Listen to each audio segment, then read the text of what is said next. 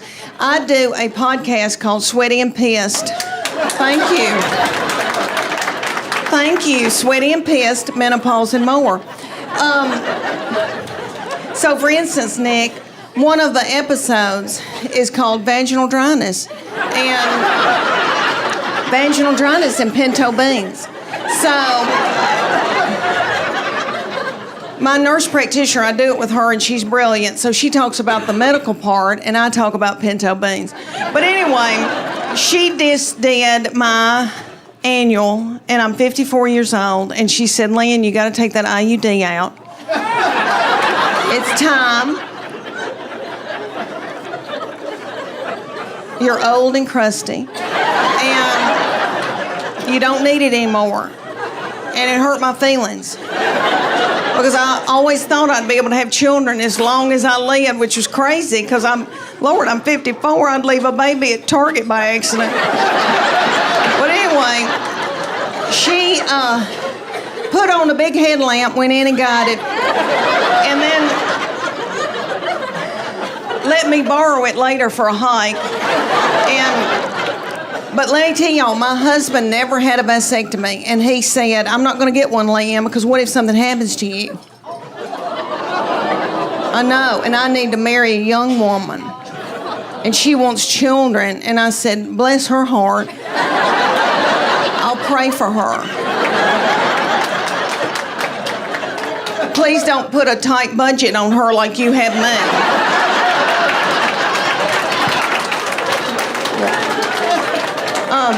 Okay.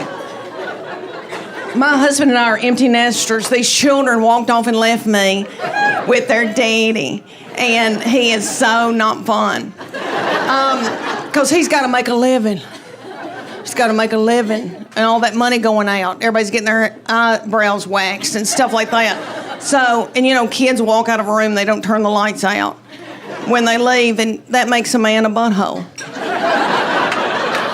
But it's just me and him, and we've got 2 beagles that we are in love with, and we just sit and kiss them in the mouth, and because we miss these kids so bad, and we let them sleep in the bed with us, these dogs, and they're nasty.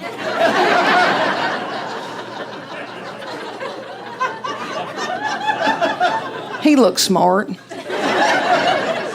Do you do math? I know it, honey. I get it. I dig it. Okay, so I didn't mean to get off on that tangent. Okay, so we get in the bed. We've got 2 beagles. The oldest one is from Ogden, Utah. My husband got him on a business trip and flew out there on a company plane, and the plane needed to be worked on, and so he went to a parking lot and called me and said, there's a man in a parking lot with a box full of beagles, puppies, and I want one of them. And I said, this isn't a good time for me. And he said, it'll be fine, and hung up the phone. But that beagle has been yummy, and he's now 12 years old. He's a little old man, white in the face. I know he's yummy, and my husband worships him. So we get in the bed, and my husband pulls him up to him and spoons him in the bed. And that old beagle looks at me like,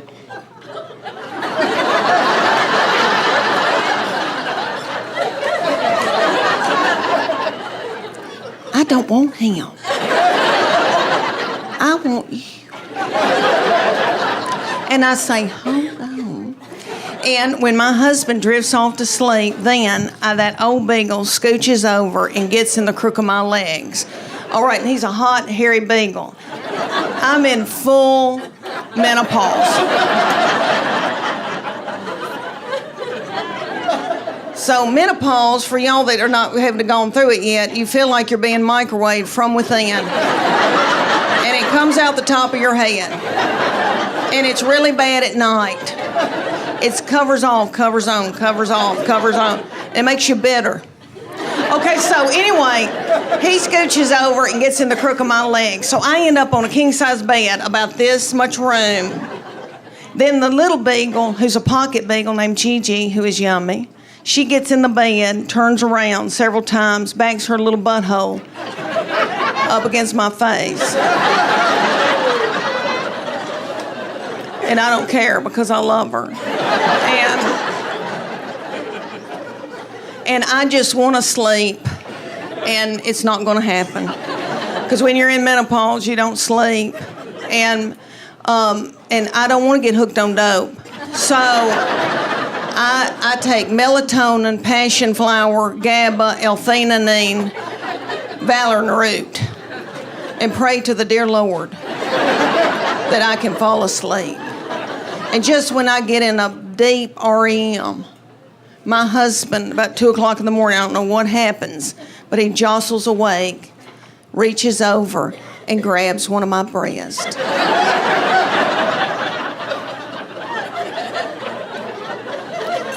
And it puts me into a blind rage.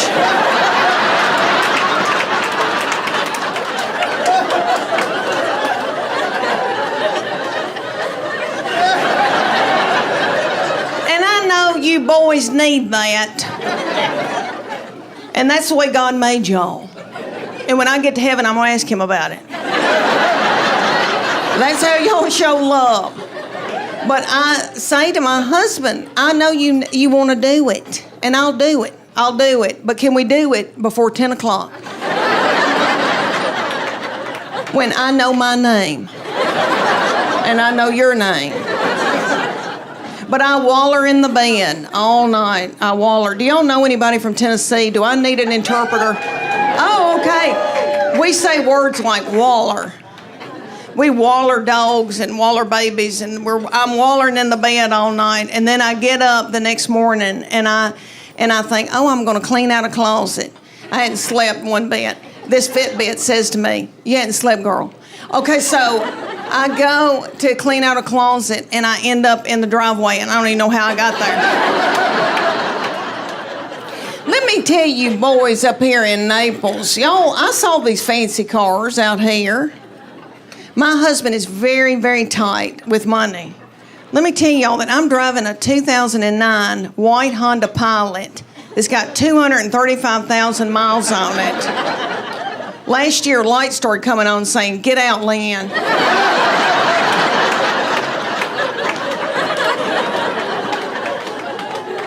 My husband drives a Tahoe, and the T and A is gone.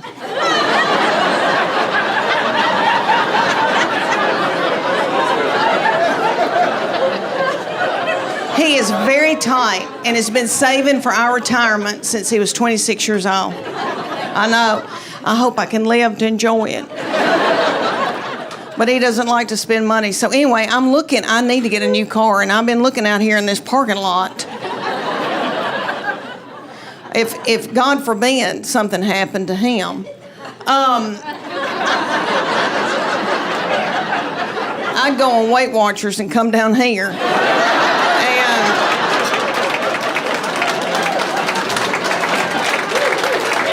Even though, Lord, me and my best friend, we've talked about it because I'm 54, she's 55, and we've talked about, Lord, what if we had to get a man?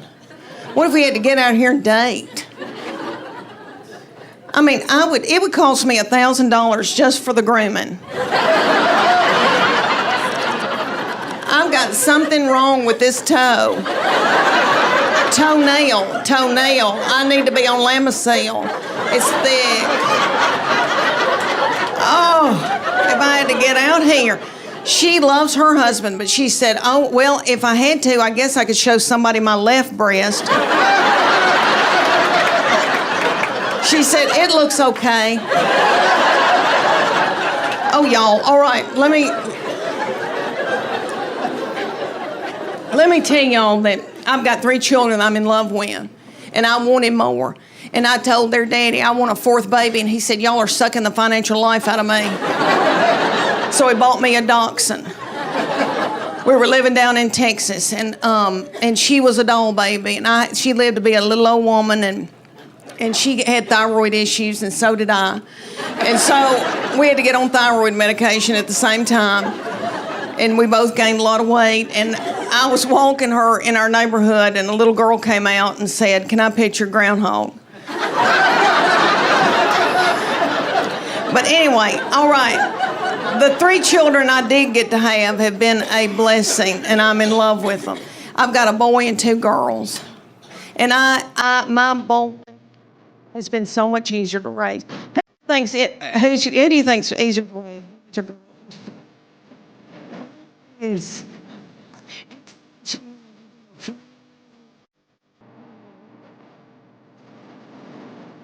he's being threatened.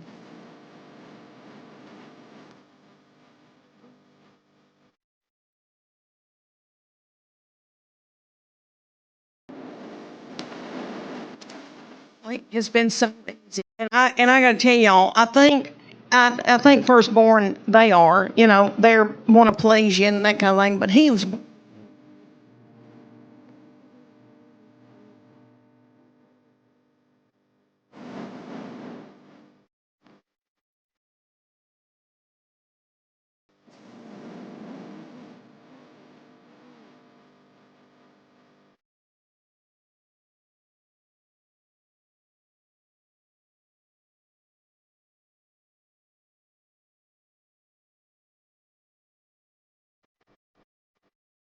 okay. That angel from heaven. So we call him,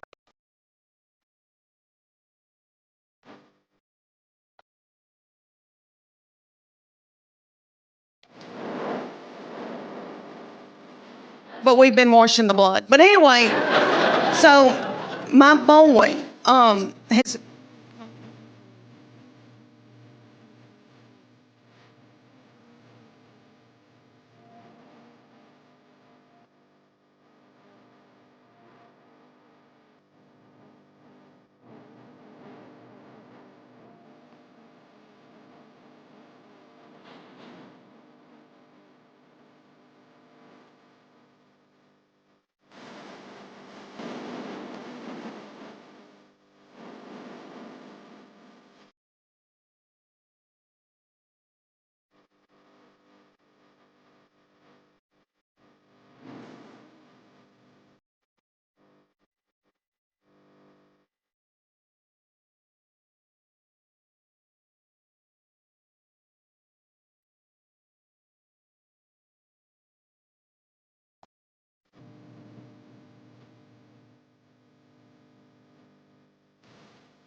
As a New Yorker, like I've traveled to places. You ever travel to some place and everything closes at 9 o'clock?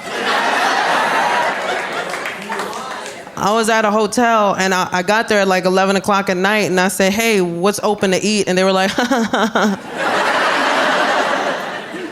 "Everything closes at 9 o'clock." And I was like, "Vampires, right?"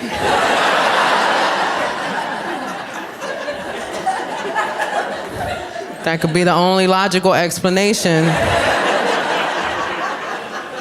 as to why there is not one pizza joint that is open right now. And here's the thing, as a New Yorker, I travel a lot more now, and like the more I travel, the more I'm starting to see New York a little differently, and I don't like it. You know what I mean? Like, you travel outside of New York, you start to pick up on things. Like that first day back is rough. I get back, I get off my flight, I look around, I'm like,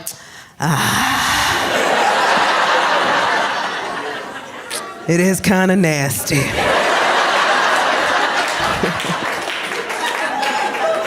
I don't want to feel that way about my city, man. But I go to other places and I'm like, there's no trash around your trees. Where do you guys keep your trash? In bins? That's disgusting. I don't touch my trash. And it's happening more often now because I'm traveling more, and which is so expensive, by the way. Like if you're buying flights, it's ridiculous. I'm going to Wisconsin, $700. That's what I said, $50 at the most. You know what I'm saying? Like, you should pay me to get on that flight. Like, why? What cheese enthusiast is ruining this for the rest of us? I thought it was ridiculous. I checked every airline, because that's what you do, right? I was like, I must be hallucinating. This can't, even Spirit, I ain't got no shame. Like, all of them. If you look at Spirit Airlines, you are in a financial situation, right? That I feel like anybody can relate to, you know what I mean? Like, it's not just an airline, it defines an economic era of our lives and should be respected as such. And it's always a bad choice. Look, Spirit is always a bad, I'll hit you with the double negative. It's never not a bad choice.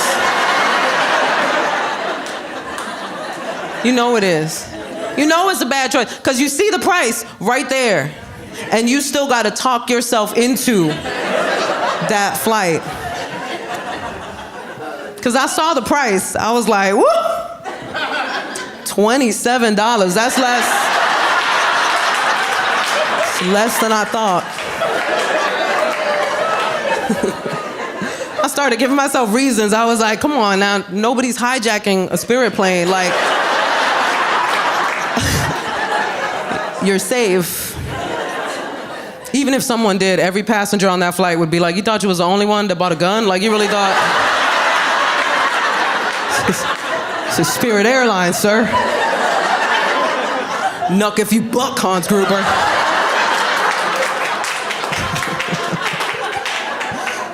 It doesn't matter where I go. As soon as people find out that I'm a New Yorker, they feel compelled to tell me how they feel about New York. Right? Like, I don't ask. But they always tell me, and it's usually some cliche thing, you know, they'll be like, New Yorkers are mean. And here's the thing, we're not mean, we're aggressively kind. Right? We're very misunderstood. I always tell people, get lost in New York City, the first person that will help you is a New Yorker. Guaranteed. Guaranteed, because we can't stand lost-looking people. Like, we hate your lost-looking faces. I'm not even gonna lie to you. We see them at the, like, right at the subway map, just like, Is it uptown? Is it downtown? What's midtown? Literally the middle.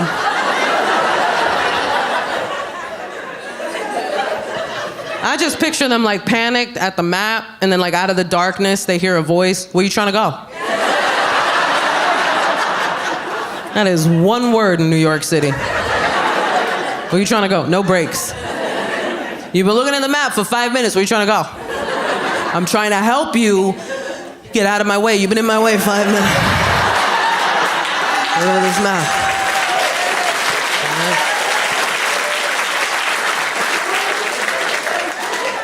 Such a wild thing, man.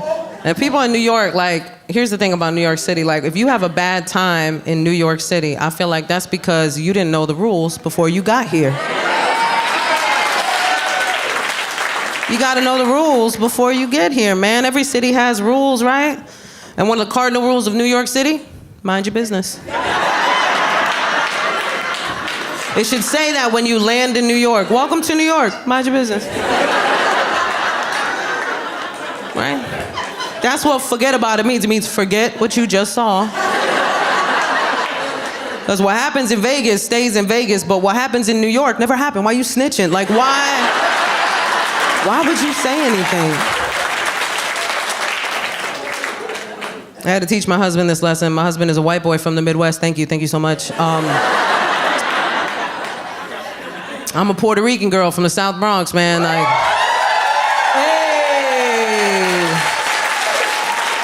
I know we got Puerto Ricans here. Hey. Yeah. What up, probably my cousins? I'm just saying, let's do a 23andMe later and get weird. That's the thing, I'm not gonna lie to you. As a Puerto Rican girl from the South Bronx, I didn't think I could bag a white boy from the Midwest. I thought I was too aggressive. Because I don't know how to soft flirt. You know what I mean? Like, you know how some girls can like really cute flirt? Not me. I'm New York aggressive with it. I'd be like, yo, I like you, son.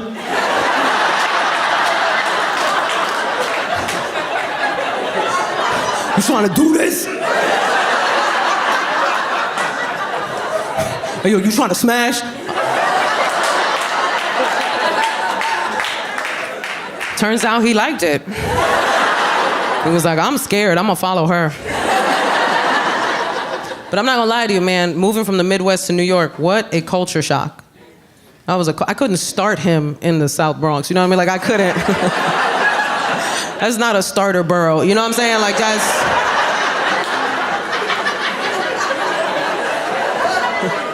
Right? We don't start people in the Bronx. We end them.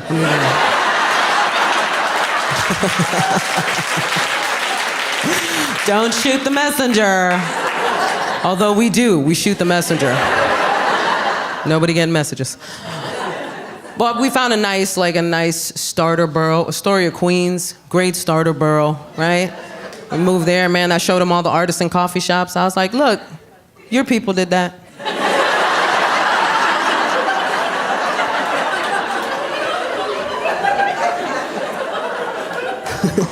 We moved to this nice, quiet neighborhood, or so we thought, till one day we were driving around and a fight broke out in the middle of the street. Two grown men started beating the crap out of each other. And my sweet Midwestern husband was like, oh no. I should do something.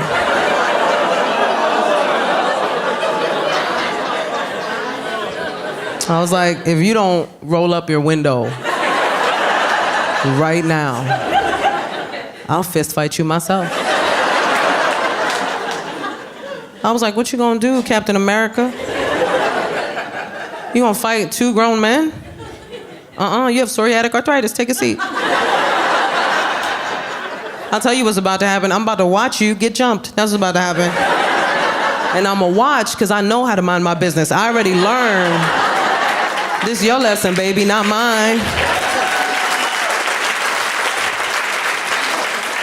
It wasn't like that when we first got to the neighborhood. When we first got to the neighborhood, the hottest beef on the block were two businesses that were at war with each other. It was a health food store and a bagel shop. And the health food store started selling bagels. That's what I said. Here's the thing, they could have sold their bagels in secret. That would have been the respectable thing to do. But they put out a sign. Right, and the sign said, we sell organic bagels. So the bagel shop put out a sign. And their sign said, there's no such thing as organic bagels.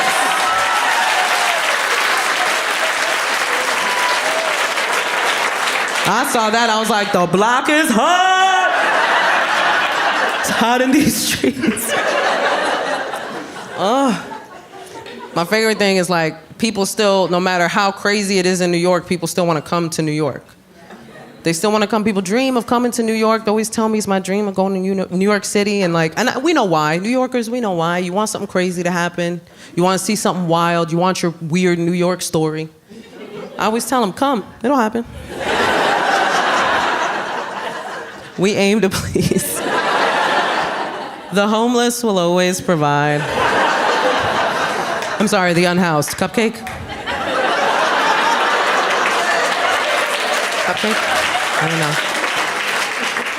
I realized that that's our PC term now, is unhoused. And look, I was an English major in college. I'm down to play with language. Let's do this. But we can talk about unhoused, can't we? It's goofy. I'll tell you why. Number one, that's the same word. You can't convince me otherwise. I have a thesaurus. You ain't gonna lie to me. And two, it sounds worse. Right? Homelessness sounds like a situation that could not have been prevented. Unhoused sounds like somebody just rolled up on them and was like, I'll be taking this. And no more house for you. The second I heard it, I was like, what an elitist, privileged way of describing a situation, right?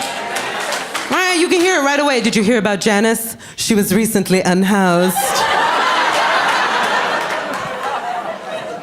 That's the kind of word that is only used to make the speaker of said word feel better about acknowledging a situation they know nothing about. It just makes them uncomfortable to acknowledge it, so they created a word as a buffer, but there's no progress in that word. There is no help in that word. And if you've ever lived in that situation, then there are a bunch of words you would have used instead of that word. Like, I was shocked. I was like, nobody thought of nomad? That's my first choice. Can you imagine you roll up on a homeless person? What up, my nomadic brother? Way to stay off the grid, man. I, too, am anti-establishment. Some of the words, honestly, some of the changes, I'm okay with. You know what I mean? Some of the changes I think are pretty brilliant. I know a lot of people are upset with all the PC language, but I find it kind of entertaining. Like, did you know on social media now, they're calling smoking weed gardening? I love it. Oh, it makes me sound so much more productive. I've been gardening all day. Gardening helps me deal with people.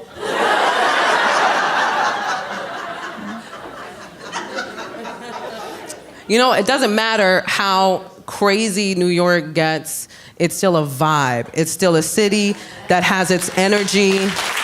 Man, when you think about it, even when COVID hit, we were the epicenter. Even COVID came through like, New York is lit. COVID was like, if I can make it here, I can make it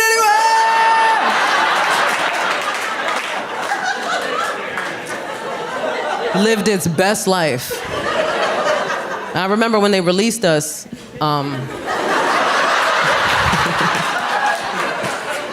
from COVID captivity. We got rid of that 6 feet of personal space day one. Day one, it was gone, man. We couldn't wait. I know, because I got on the subway, and within 2 seconds, I had a guy this close. Right in my face like that. I was like, sir, we're the only 2 people on this train.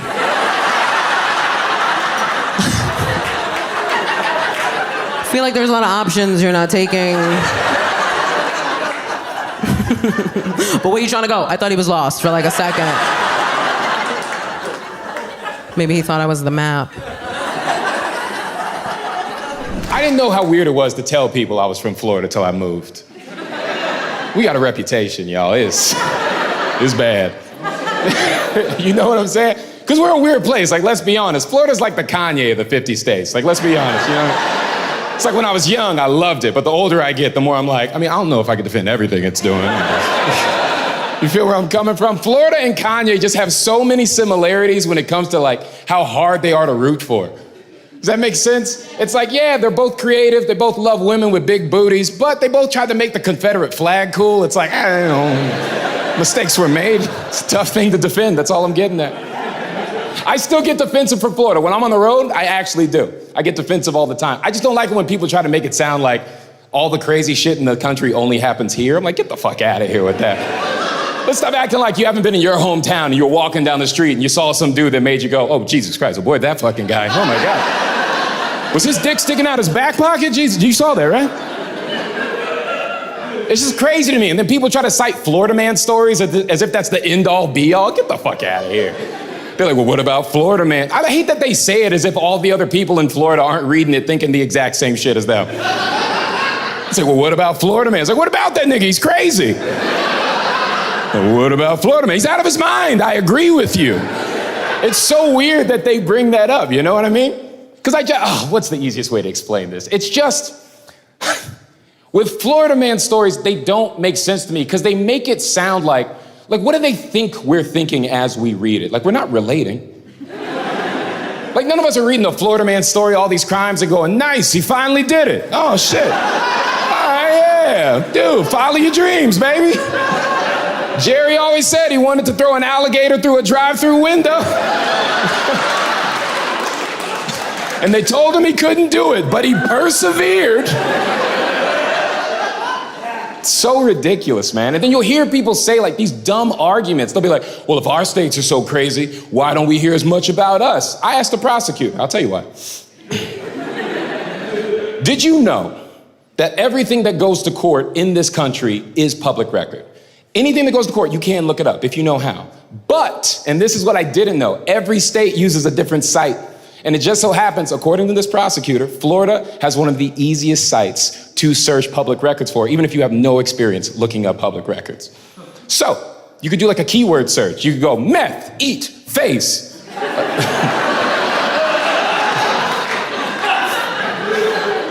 A case in Florida is gonna show up.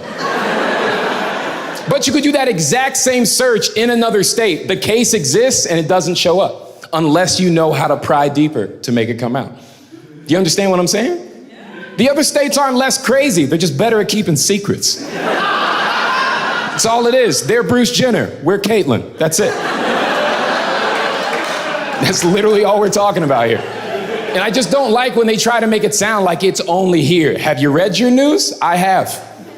I've checked your sites and you've got some shit going down. Have you seen this guy in Colorado who he tricked out his bulldozer into a tank and he drove it through the houses and the businesses of everyone he thought wouldn't support his muffler store?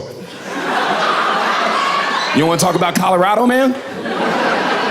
You see this guy in Massachusetts literally living in the walls of somebody else's house, would only come out at night to pretend to be the ghost of the dead mother of the 2 little girls that live there. We don't want to shout out like Massachusetts guy. That's all I'm saying. I'm not saying if you're from another state, you're a bad person, but stop acting like it only happens in Florida. People are fucking dogs where you live too.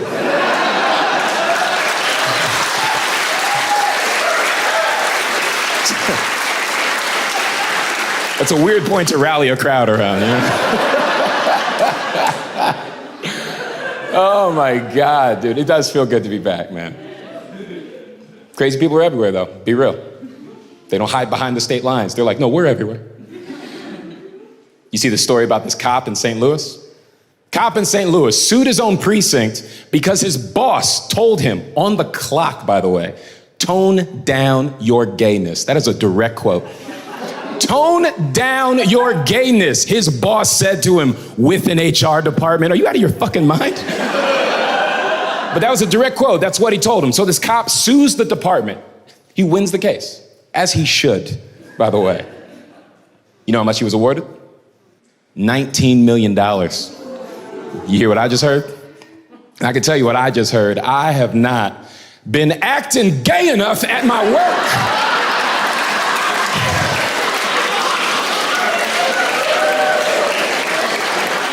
$19 million, you said? I will do some almost gay things for $19 million. If I was a cop, you wouldn't even have to ask. I'll put rhinestones on my handcuffs. I don't give a shit. I'll do whatever I gotta do. I'll start macing everybody with Bath and Body Works. What's the thing? What do I gotta do? Everybody I bring to the precinct smells like apricot. I don't care. I'll get your Miranda rights wrong. I'll be like, you got the right to remain steamy. It's $19 million. You're not gonna do whatever it takes. I'll chase the siren of my cop car to an Ariana Grande song. I don't give a damn. You saw me chasing you down the street. You just hear bang, bang, hands on the roof. Like, I don't give a fuck. What are we talking about? It's $19 million. I'll spit on my nightstick before I use it. I'll be like, what seems to be the problem here?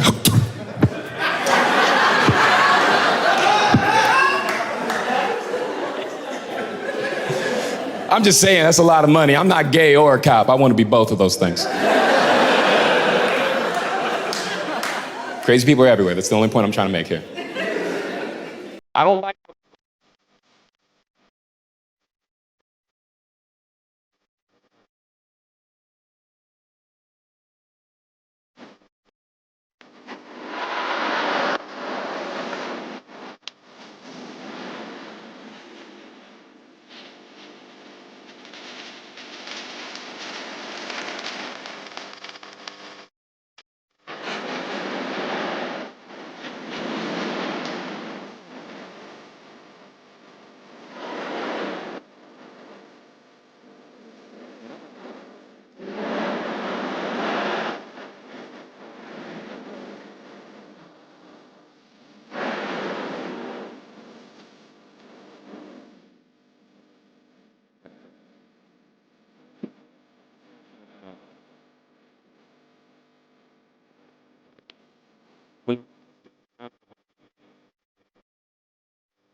This is just so cool to take in.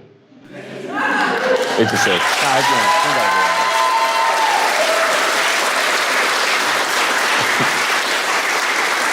I just want to live in it a little bit, you know?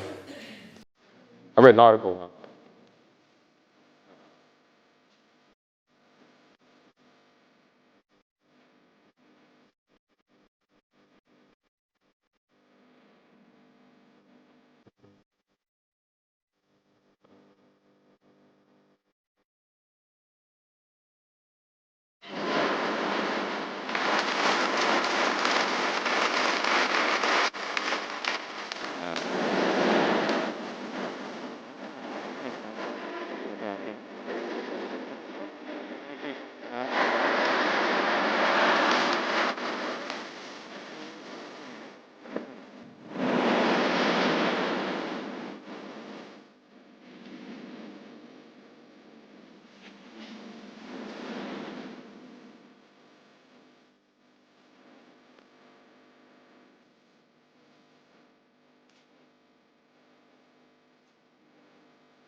I'm still.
Tried. Dude, I tried to get to the league, man. I tried so hard. I really thought I was going to the NBA. Closest I got was a white girlfriend. I wasn't really.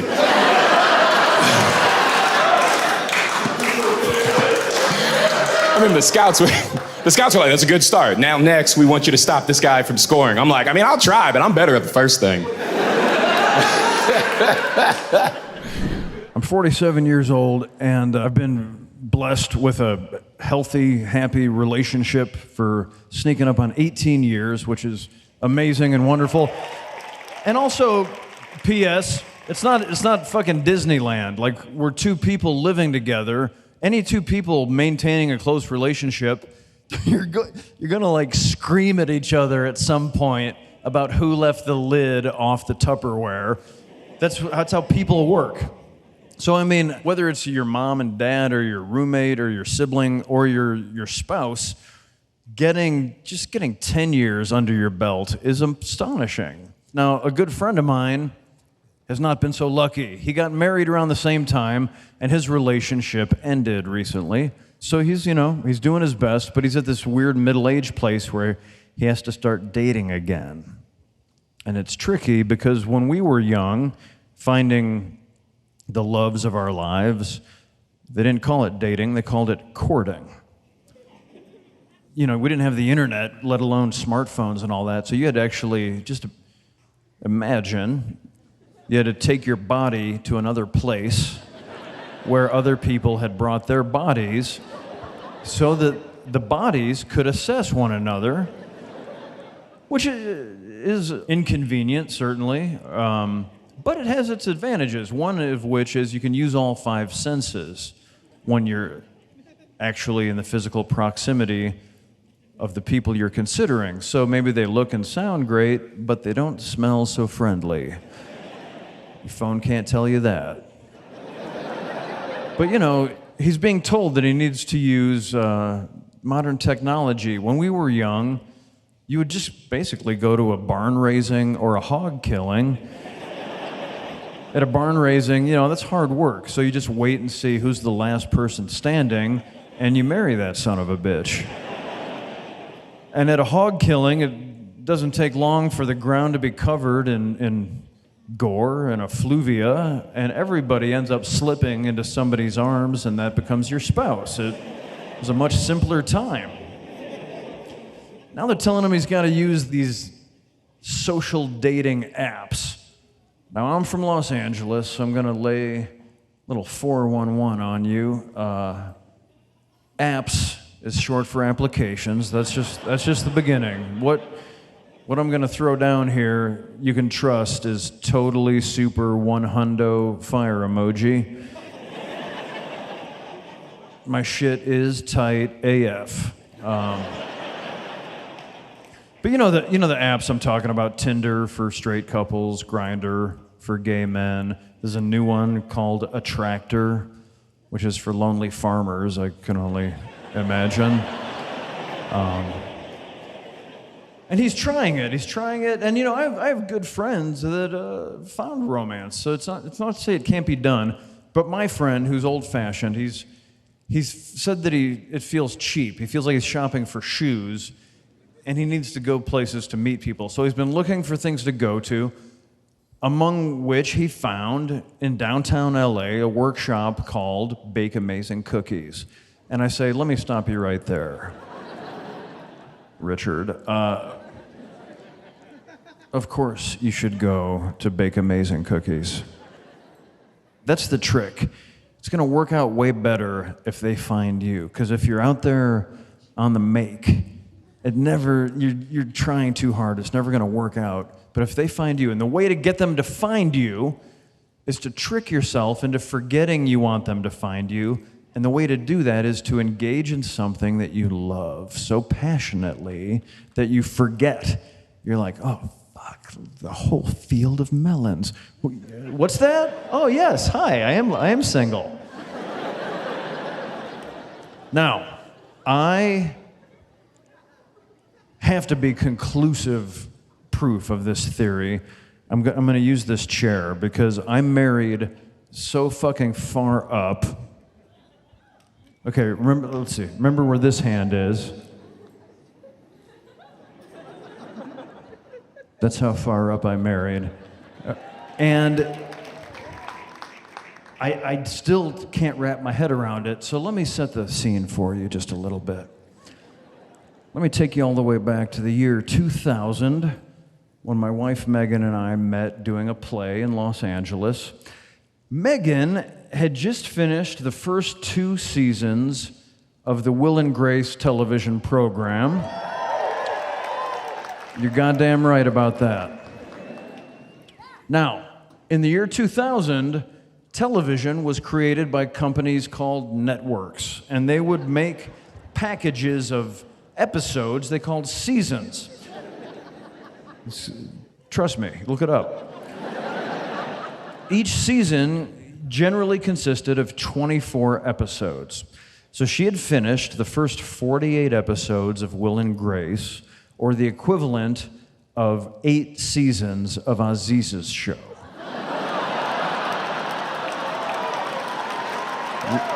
Right?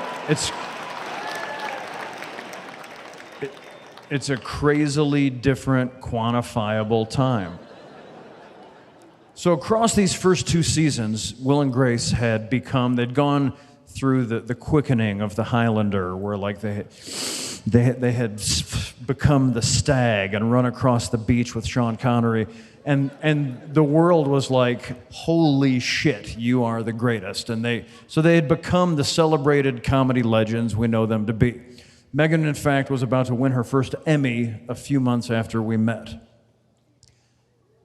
I was living beneath my friend's house in a dirt and stone space in exchange for turning it into a space that could be inhabited by a civilized human who you could then get to pay rent. The entire space was dirt with foundation walls. I could urinate flamboyantly and freely. Like I'd put on music to pee too. I had all my moves. And the next morning you could not discern that it had taken place. That was the only good thing about living there. So Megan and I were at very different places when it comes to personal hygiene, if nothing else, when we met. But my secret was I was also working for this theater company. They had bought a warehouse and were building a theater into this warehouse. So I was working for them as a carpenter. And the day that Megan and I met, the first day of rehearsal, I had been there working for 8 hours, swinging a hammer. So when we first encountered each other, I was covered in a patina of sweat and sawdust and satisfaction. I was wearing a tool belt.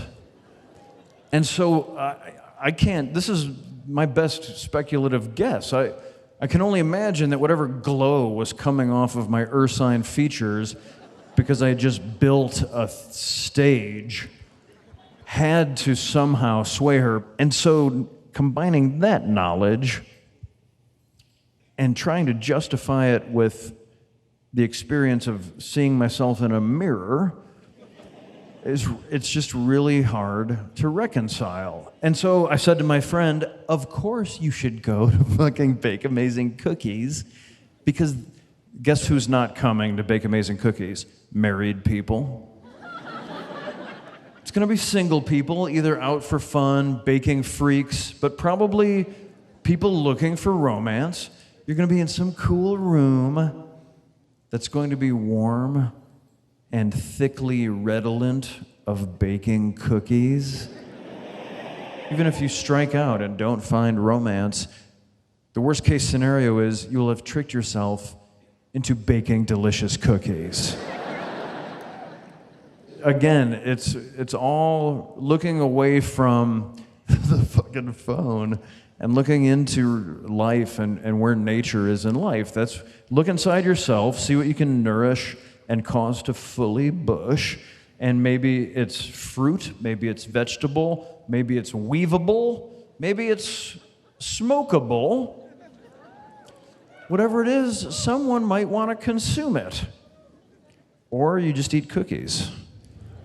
But if you do something that you're passionate about, chances are, even if you're not looking for a spouse, you know how that is when you see somebody doing something they love and that's their thing. That's when they're the most charismatic, and you could just be watching a plumber nimbly replace the wax ring beneath your toilet, and there's just something. If he loves it, you'll find yourself thinking, that guy's all right. I don't know what it is, but I like him. I'm actually from Ohio.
I think white people are the only race of people that like to be scared for fun.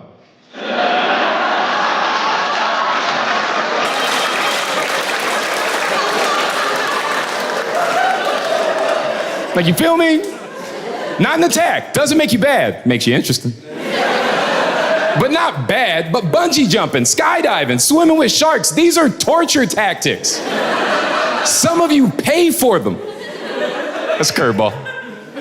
I just think white people get to have a different relationship with fear. Doesn't make anyone bad. I just think it's an interesting observation. White people can have a different relationship with fear. Like, I think white people are the only people you could walk up to and just be like, hey, you want to do something scary today? And y'all will just outright say no. You feel me? You'll be like, well, what do you got in mind? You feel me? But like, you go to anybody of another race, they're like, fuck no. But like, white people have follow-up questions sometimes. They're like, well, what are you thinking? Okay. Look at roller coasters, right? Theme park owners know white people love being scared so much, you'll pay for a picture of your own face terrified. That's their business model. That's how reliable it is. They were like, yeah, that's where we're gonna get the rest of the money.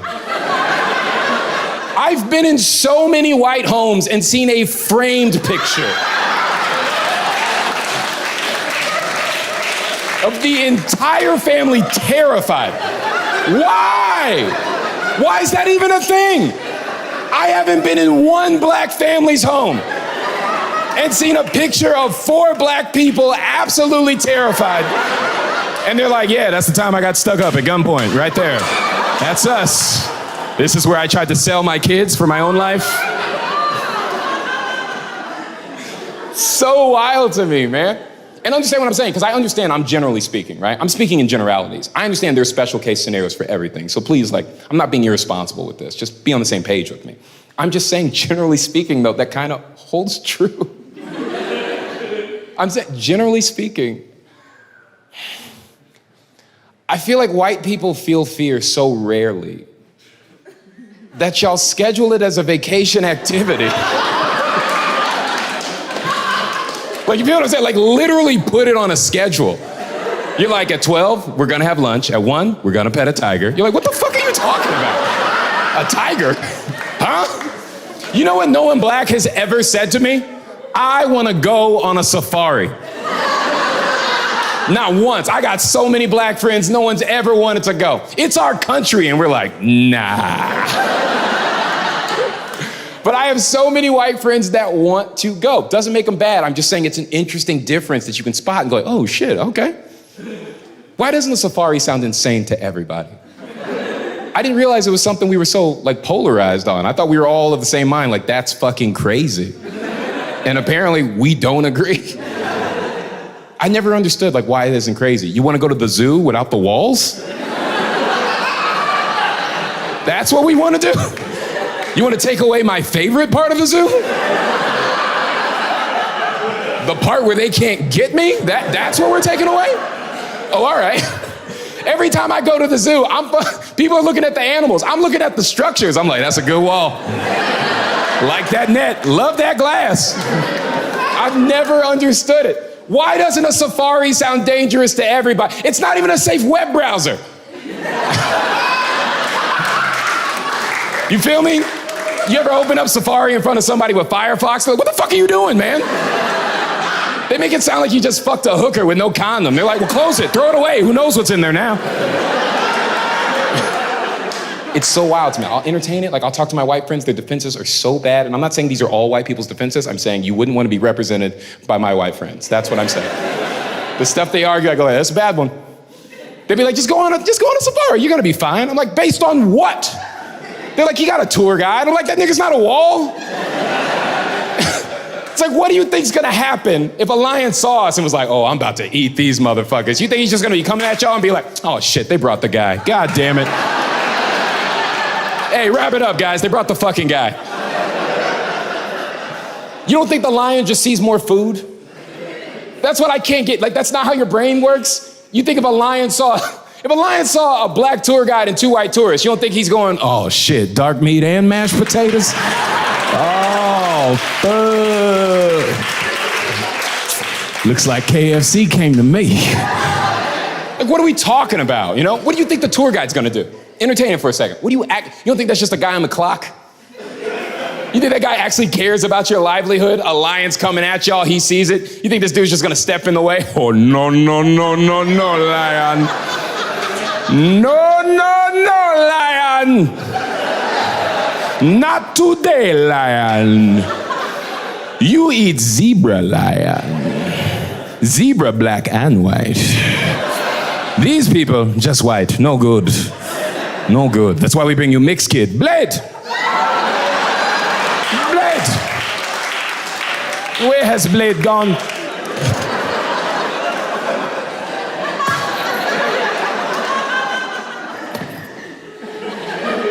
It's so fucking stupid. It just makes me laugh. Like, I'm just fucking around, but you get where I'm coming from, right? Like, you get the point I'm getting at. That's all I'm saying. I just think fear is such a great example for us to explore the concept of privilege, where everybody can see it and realize no one's the villain, but you can identify the differences. I just think it's a great example, you know? Like, can I tell you something?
It was good.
Somebody else they can't take him.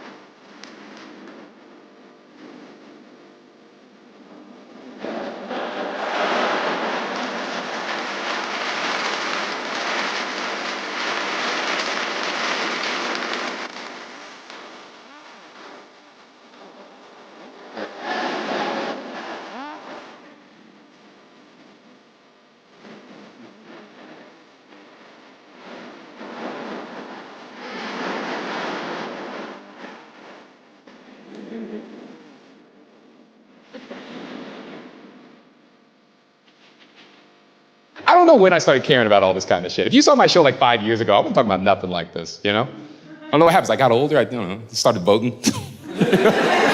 You start voting, you're like, all right, I need to throw some opinions out of here because I'm hearing some wild shit. It's weird as you age, the way your priorities change, the way your life changes. I'm not trying to be like aging sucks. I'm cool with it, but it is weird the ways in which you'll age that you didn't anticipate. Does that make sense? Those are the ones that are weird for me. Like the regular one, like my knees are sore. I gotta wake up early. I'll probably go to a matinee. Like those are I'm fine. I was ready for that.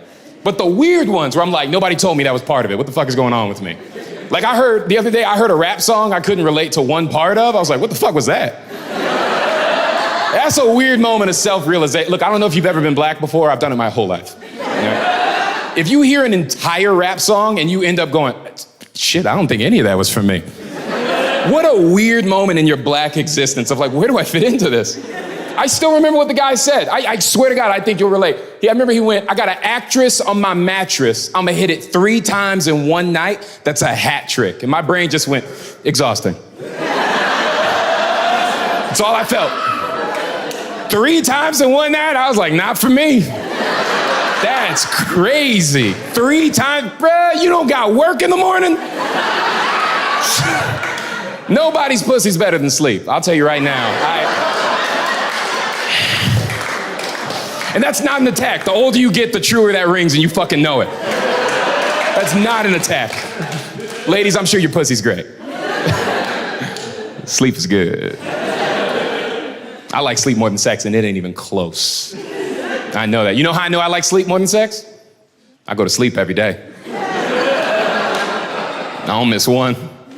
I only have sex sometimes. And even when I have sex, when I'm done, I'm like, God damn, I want to go to sleep.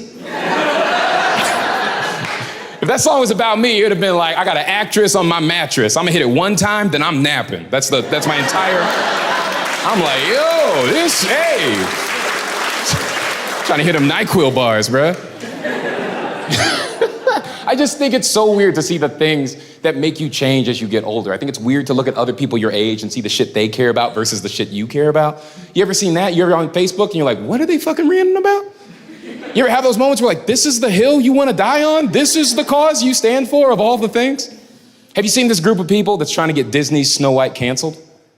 Oh my God, I'm losing my mind over it. There are adults, our age, voters, people whose votes count the same as yours. They're out here trying to bring down a cartoon. They're so dedicated. Have you heard the argument? She never gave consent to the kiss that woke her up. That's what they're arguing. Now listen, I'm not trying to be on the wrong side of an issue. I'm not trying to sound like I got some hot takes. I'm just saying, you've all seen the movie, right? We've all seen Snow White. All I'm saying, it really feels like they're leaving out the whole he did it to save her life part, huh? Is that not a crucial detail in the context of that circumstance? Like if you were the prince and that happened to you, wouldn't you want to confront her like, hey, you want to explain the rest of that though so I don't sound like a creep? Appreciate that, because you got me out here sounding like Bill Cosby right now. And I'm just saying that dude was putting them to sleep. I'm just waking him up. This is a totally different thing. I don't think you should be allowed to make someone who attempted to save your life out to be a predator. That's the only line in the sand I'm drawing here. I think that deserves to be defended. If I tried to save you, I'm not a creep. When I was a kid, when I was 7, right? I grew up in Tampa. When I was 7, I was at the beach, right? And I remember I was swimming in the ocean. I'm swimming poorly, if I'm being honest. I'm drowning, let's be honest. I'm drowning. I'm for sure drowning. I passed out. I sunk under the water. I had to be saved by a male lifeguard. I shit you not, I woke up on the beach to a male lifeguard giving me mouth-to-mouth resuscitation. And when I came to, I completely understood what that situation was. There was no confusion. I wasn't like, oh, nigga, I'll see you in court. Okay.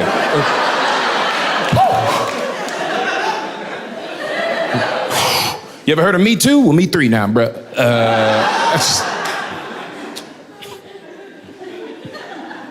I just think it's such a weird circumstance to like, this is the hill you want to die on for this argument? I'm not against consent culture. I'm asking, is this where you really want to make your stand? Within this premise? That's what's odd about it to me, you know? Like, have y'all gone back and watched the movie, like as adults? It's weird, man. It's real weird. Do you remember what the curse is? True love's kiss will wake her up. That's real specific. Like, they really narrowed down the danger that could have come. You got to be pretty sure to go for it.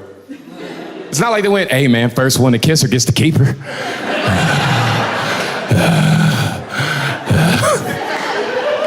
Then a bunch of dudes started marching to get to her first. My hoe, back up. Okay, you get it.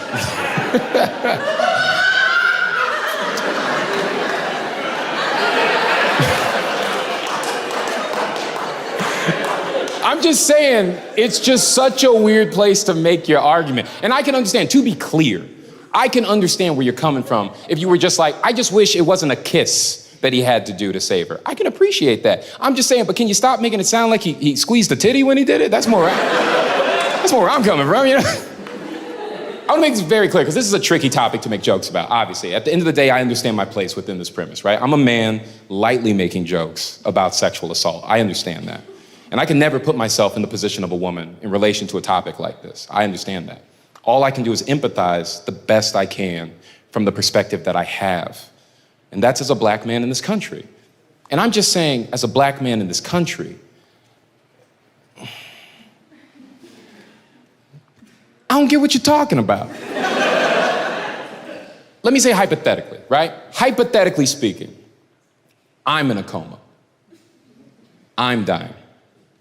And you say the only way to save me is for a white dude to whisper the N-word in my ear. Do you see what I'm saying? Here's the kicker. If we're being honest, I don't need him to ask for my permission. My life's on the line. There are bigger priorities at hand. Do what you gotta do. Bro, I don't care if you whisper. Get on all fours for all I care. Nigger! Nigger! I'd be like, hey, I heard you the first time, Steve. Goddamn.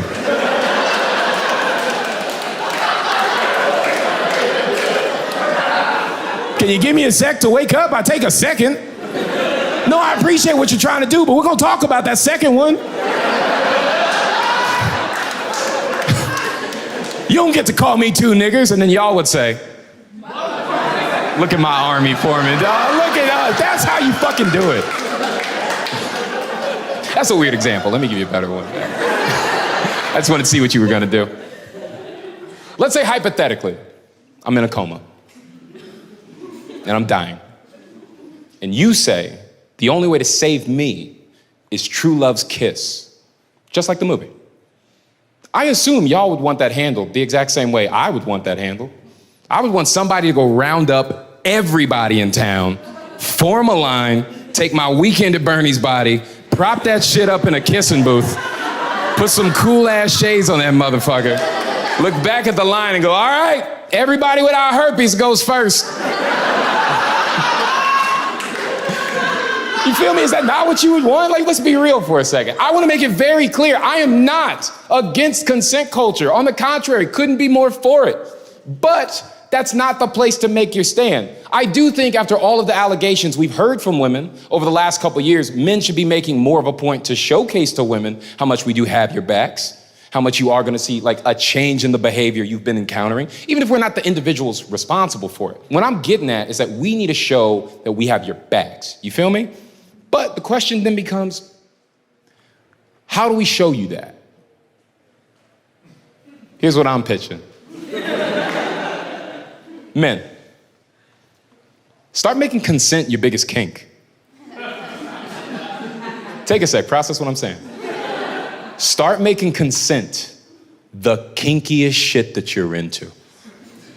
Start being a fucking freak for yeses, you feel me? Like after the Me Too movement, show them what you've learned. Anytime a woman goes, how do you like it? I'm like, with permission. Like I lean in. I lean in. Bro, I don't unzip it till you say, please. You could be like, get over here and fuck me. I'd be like, is that how we ask?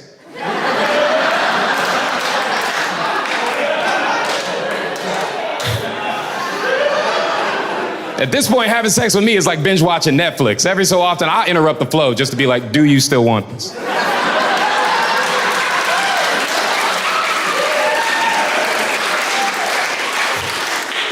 Yes or cancel. Are you awake? I'm joking, I'm fucking around. It's a good question to ask.